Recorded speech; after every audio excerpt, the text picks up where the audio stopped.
the Daily Bread Devotions. Today's reflection with Pastor Jeff Elis Cupides. Morning, Pastor Jeff! Happy, Merry Christmas, Pastor! Maligayang Pasko, Ninang Cha. Uy, Ninong Pastor, mamamasko po ako sa inyo. Mamaya kakanta ako dyan sa tapat ng bahay ninyo. Merry Christmas, Ate Grace, and to your family, Pastor. Pero hindi tumitigil ang paghahatid ng magandang balita. Kahit na Noche Buena na mamaya. Ano ang hatid mo sa amin today, Pastor? Of course, lagi tayo may magandang balita dahil birthday ni Annalisa Aguilar, nakikinig sa atin yan sa probinsya nila. Sa Lucas 2:10, ito po ay isang verse na nagpapatungkol sa pagkapanganak ni Jesus. At maganda po itong verse na to. Sinabi sa kanila ng anghel, huwag kayong matakot dahil naparito ako upang sabihin sa inyo ang magandang balita na magbibigay ng malaking kagalakan sa lahat ng tao. Three things po yung sinabi ng angel doon sa mga shepherd: good news of great joy for all people. Alam niyo po, pag sinabing good news, lahat naman tayo excited sa good news. Sino ba naman hindi matutuwa pag nakaka-receive ka ng good news? Regular ka na sa trabaho, something like that. Okay, negative yung result ng test mo sa cancer test, di ba? Approved yung visa mo, or may bonus tayo. Alam niyo po, yung good news nakakaangat po ng puso. It lifts the heart, it gives hope, na naiiba po yung mood natin sa araw. Ano? Pero karamihan sa good news na natatanggap natin, tingnan nyo po, sometimes it's temporary. Diba? 13 month, dumaan lang yan eh. Baka ngayon wala na yan, di ba? Conditional. Kung maganda record mo, meron kang reward, something like that. At pangatlo po, limitado. Okay, hanggang dito lang, o hanggang dyan lang, ganito lang. Yung Christmas po, may ibang klaseng good news. Hindi ito tungkol sa sitwasyon mo, kundi tungkol sa kaligtasan mo. Kaya sabi, great joy. Ito pong news na to has a deeper kind of joy. Hindi lang to good vibes. Hindi lang to parang good feels. This will cause great joy. Hindi lang siya nawala, hindi lang sa saya na nawawala. Pag ubos na yung pera, wala nang handaan, balik na sa trabaho, back to reality, o nag-metastasize po yung cancer, biglang, ba't ganon? Ba't bumalik yung cancer? Ito pong good news na to, mas malalim kaysa sa circumstances na pinagdaanan natin. Bakit? Kasi po itong good news na pagdating ni Jesus is not found in having more. Hindi po siya dahil magkakaroon ka ng marami, mas malaki, mas bago. Hindi. It's about knowing that He came to save us from our greatest problem. Our problem with sin that leads to eternal death. Kundi po nang himasok si Jesus sa history ng mankind, lahat po tayo i-enjoy lang natin ang buhay hanggang dito lang sa lupa.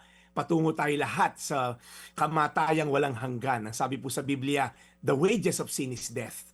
Pero sabi rin po doon sa verse na yon, but the gift of God is eternal life in Christ Jesus our Lord. Kaya po siya good news.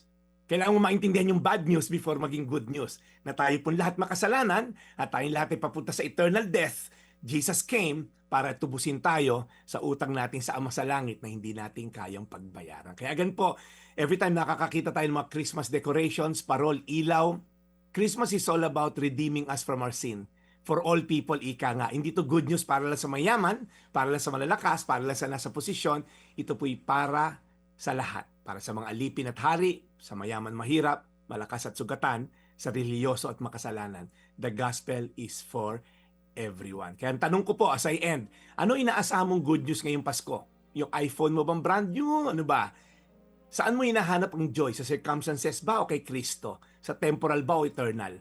Habang tayo pinag-celebrate mamaya ng Noche Buena, tandaan po natin ang ating greatest problem with sin, yan po ang dinil ni Jesus. Kaya siya bumaba sa lupa at kaya tayo may Pasko. Lucas 2:10.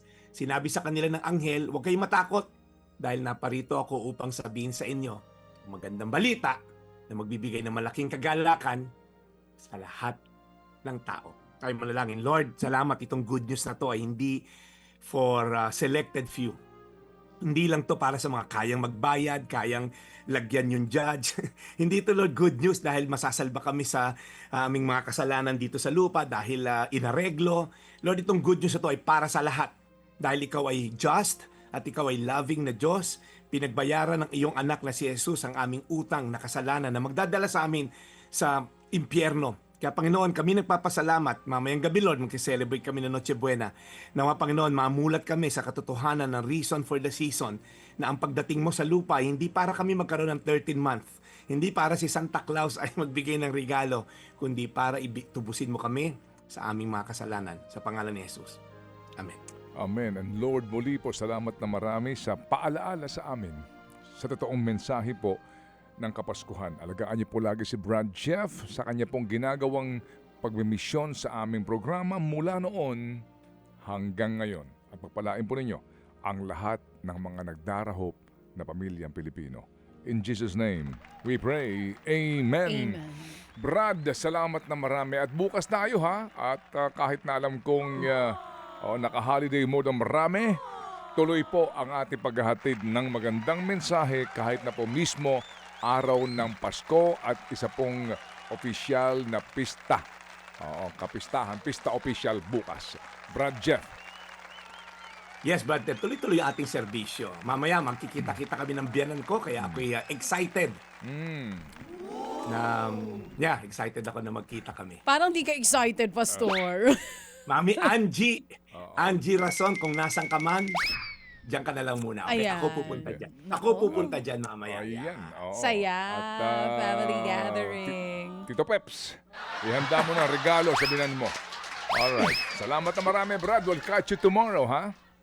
Maraming salamat, Brad. Ito po yung Daily Brad. Merry Christmas po sa inyo lahat. Your daily dose of inspiration. Serving the people, Brad Jeff Copides.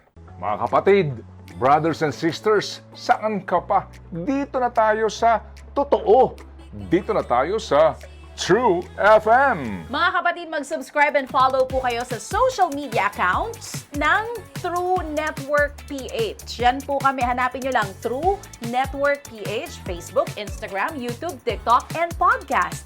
Mapa Apple or Spotify man yan, mahahanap nyo kami. Lahat ng mga napapanood at napapakinggan nyo po sa programa, nasa social media accounts namin yan. So paano mga kapatid? See you sa social media!